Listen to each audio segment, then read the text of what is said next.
नमस्कार माझ्या पालकांनो. मागील 2 महिन्यांमध्ये आपण खूप वेगवेगळ्या विषयांवर माहिती घेतली आणि चर्चा केली. तर आजच्या व्हिडिओमध्ये आपण अतिशय महत्त्वाच्या विषयावर बोलणार आहोत.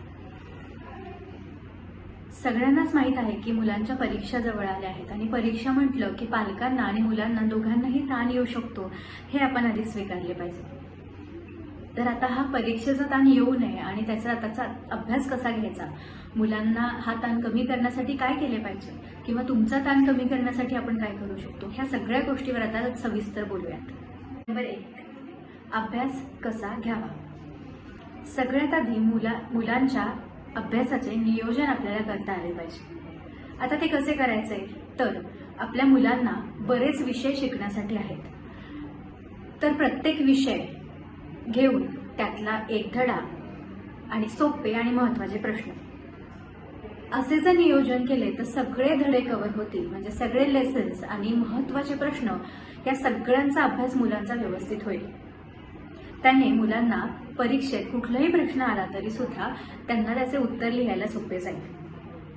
आपल्या वर्ग शिक्षकांनी आणि शिक्षकांनी अतिशय सुंदररित्या मुलांना रिव्हिजन्स दिली आहेत. तर ती रिव्हिजन्स आपण व्यवस्थितरित्या मुलांची करून घेतली तर मुलांना सोपे जाईल. त्याचबरोबर मुलांचे जास्तीत जास्त लिखाणाची जर तुम्ही सराव करून घेतला तर मुलांना जेवढे लिहितील तेवढे जास्ती लक्षात राहील.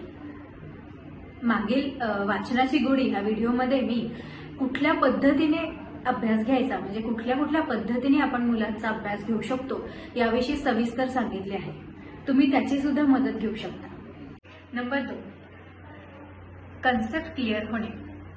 आपल्या मुलांच्या ह्या इयत्तेतल्या सगळ्या कन्सेप्ट क्लिअर झाल्या आहेत का याकडे लक्ष देऊयात.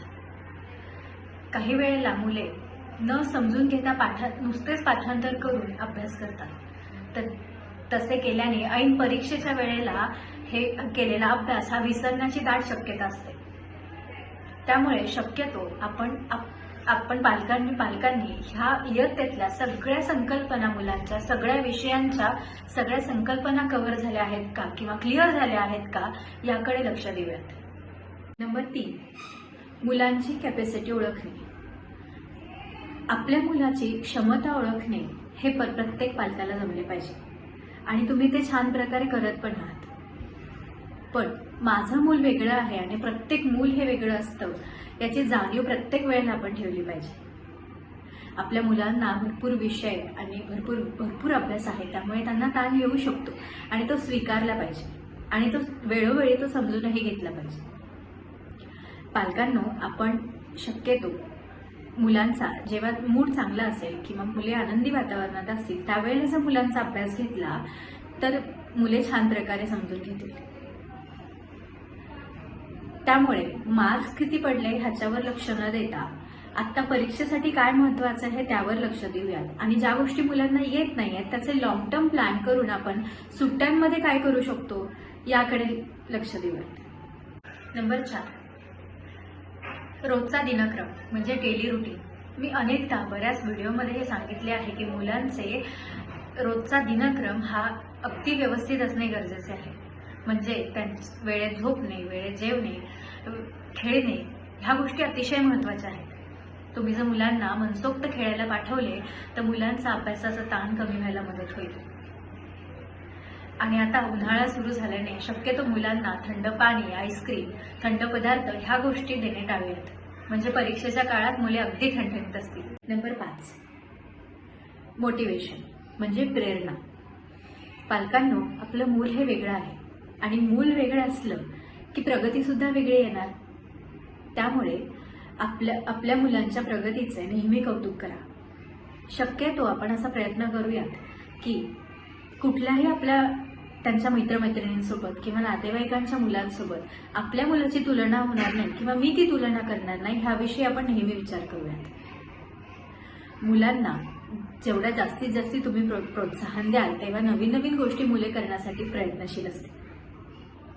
आपली शाळा सुद्धा मुलांचा सर्वांगीण विकास कसा होईल यासाठी नेहमी प्रयत्न करत असते. त्यामुळे चला तर मग मुलांना मिळून घडूयात. सगळ्यात महत्त्वाचा आणि शेवटचा मुद्दा, आपल्या मुलांना अभ्यासामध्ये आणि इतर कुठल्याही बाबतीत काही अडचणी येत असतील तर तुम्ही शिक्षक, वर्ग शिक्षक आणि काउन्सिलर्स यांची मदत घेऊ शकता. सुट्ट्यांमध्ये मुलांसोबत कुठल्या ऍक्टिव्हिटीज प्लॅन करायच्या आहेत किंवा अभ्यासामध्ये मुलांना काही गोष्टी येत नसतील तर काय लॉंग टर्म प्लॅन्स करायचे आहेत याबद्दल तुम्ही काउन्सिलर्सशी नक्की बोलू शकता. बोलल्याने प्रश्न सुटतात. आपल्या मुलाला एक चांगला माणूस म्हणून घडवूयात. सगळ्या दृष्टीने मुलांना सक्षम करूयात हे मात्र आता ठाम ठरवले पाहिजे. सगळ्या मुलांना आणि पालकांना परीक्षेच्या खूप खूप शुभेच्छा. नवीन विषयाला घेऊन परत भेटूयात पुढच्या शनिवारी. धन्यवाद.